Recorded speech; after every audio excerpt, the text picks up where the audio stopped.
The possibility is real, and the potential for a new discovery is what keeps the hunt alive. The highest values for 1967 errors are for coins struck on the wrong planchet. Because the mint was transitioning metals, absolute chaos reigned in the facilities.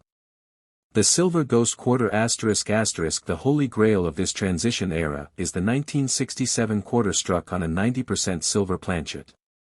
Though the mint had officially transitioned away from silver in 1965, an older, leftover silver planchet from the pre-1965 production run could have accidentally made its way into the quarter presses in 1967.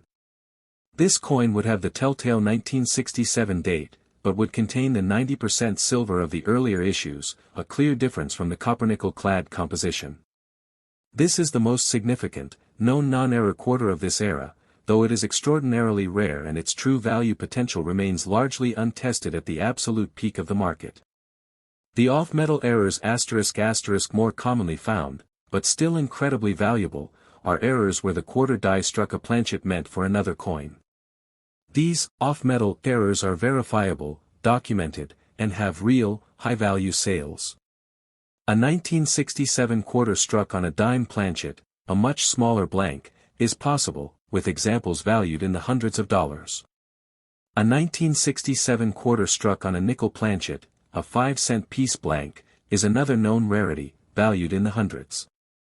Other dramatic errors, such as a broad strike, where the coin is struck without the collar to constrain it, spreading the metal wide, or a dramatic double die obverse, DDO, with clear, unmistakable doubling of the inscription or date, can also fetch hundreds to thousands of dollars depending on the severity and visibility of the error. ### The true secret of the 1967 quarter's value.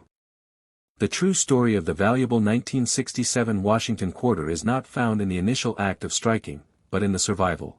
But history alone doesn't create million-dollar treasures.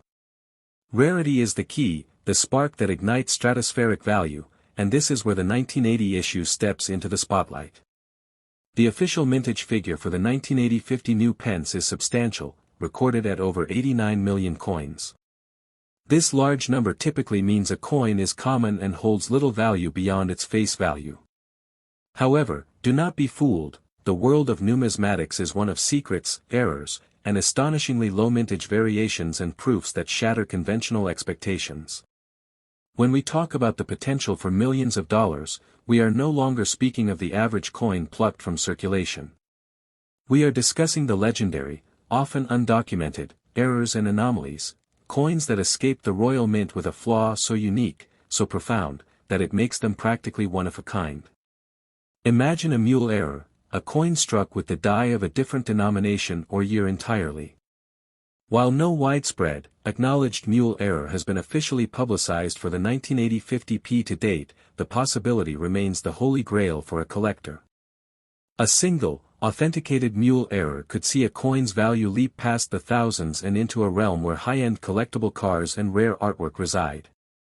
Similarly, a double-struck error, where the coin blank was struck twice, creating a blurred, phantom image, or a blockage error, where the impression of another coin is pressed onto the surface, are the kind of manufacturing mistakes that transform a 50-pence coin into a life-changing windfall.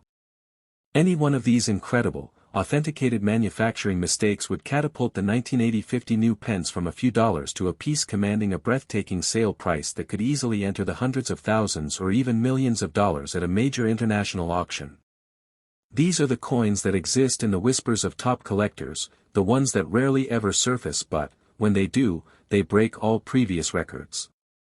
Furthermore, consider the official, lower mintage strikes.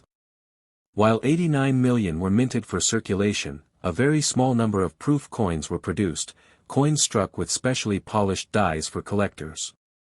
The documented mintage for these stunning, mirror-finished proofs is dramatically lower, around 143,000.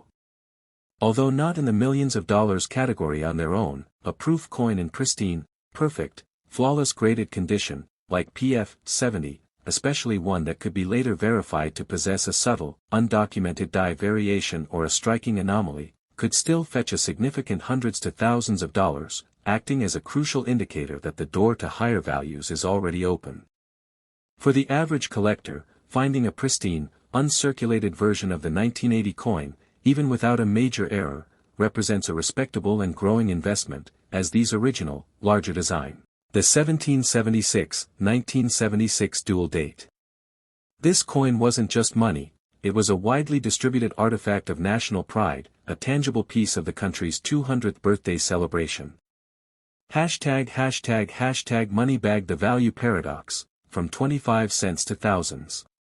The colossal production of the Bicentennial Quarter, over 1.6 billion pieces were struck in copper-nickel clad at the Philadelphia, P, and Denver, D, mints for general circulation, is the very reason why the vast majority of these coins are only worth their face value of 25 cents. Nearly every American saw or owned one. However, this high mintage created quality control issues, and a small, almost infinitesimal fraction of the mintage left the facility bearing significant, highly sought after, and extremely valuable mint errors and varieties. This is where the excitement and the potential for a massive payout begin. You are not looking for a 1976 quarter, you are looking for a needle in a billion-coin haystack K, a mistake so profound it rewrites the coin's value from loose change to life-changing money. ##### The silver treasure, the baseline rarity. Before we dive into the errors that command tens of thousands of dollars, we must discuss the first major rare variety, the 40% silver bicentennial quarter. The S mint mark ****, unlike the billions of copper-nickel-clad quarters meant for circulation, minted in Philadelphia, or Denver, a special collector's edition was produced at the San Francisco Mint, S mint mark. Most San Francisco coins were also copper-nickel-clad, sold in proof sets or uncirculated mint sets. The 40% silver-clad variety ****, crucially, a small number of these San Francisco coins were struck in a 40% silver-clad composition, a copper core clad in a silver-copper alloy. Rate of pristine, flawless examples ****, and the accidental, ultra-low mintage of severe error coins. When you hold a 1967 quarter, you are holding a piece of history from a moment when the United States Mint was in a state of controlled panic, scrambling to keep coins in the hands of the public while the country transitioned away from silver. The vast mintage and the deliberate removal of mint marks were meant to make it anonymous and common.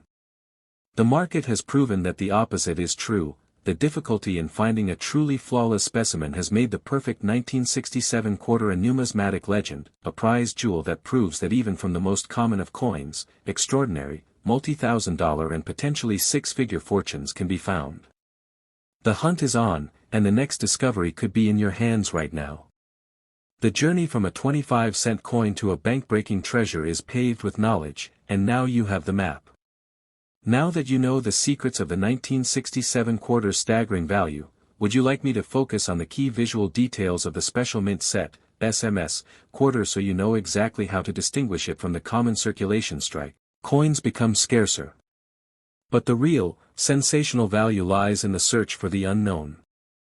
The collecting community is a vast, interconnected network of treasure hunters, perpetually scanning for the anomaly, the missing link that will redefine the value of this coin.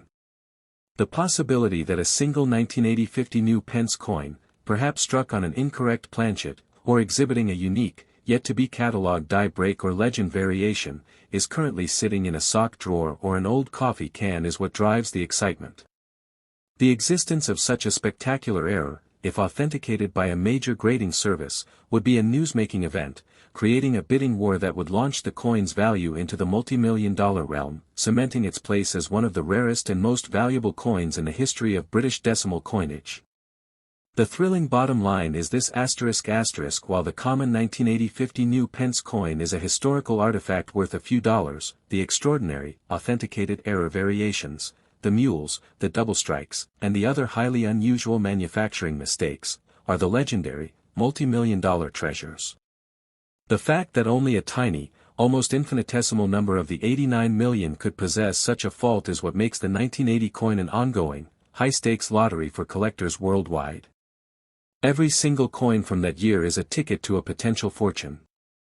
You simply have to look, and you might just hold a piece of history that is also a piece of unimaginable wealth.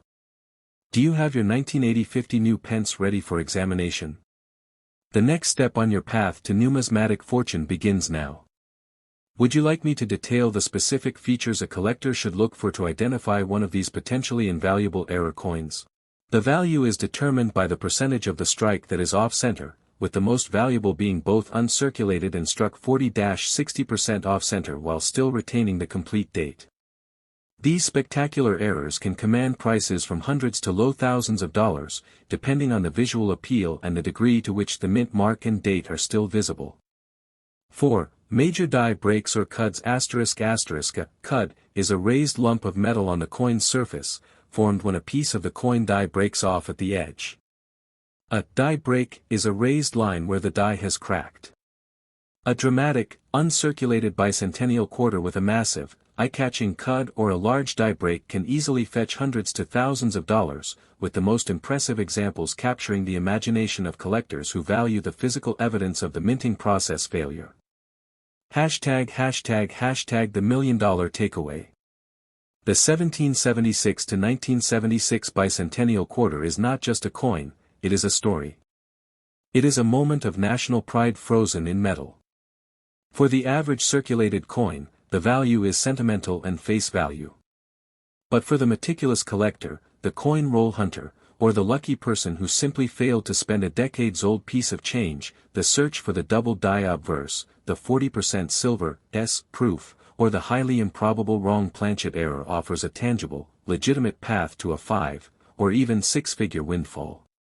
While the sensational $1 million price tag is reserved for coins with an unparalleled, almost impossible combination of error, grade, and unique circumstance, such as an unconfirmed but highly speculated upon coin struck on a non-standard metal or an absolutely perfect grade wrong planchet error, the fact remains that verified varieties in the best condition are being found and sold for thousands of dollars right now.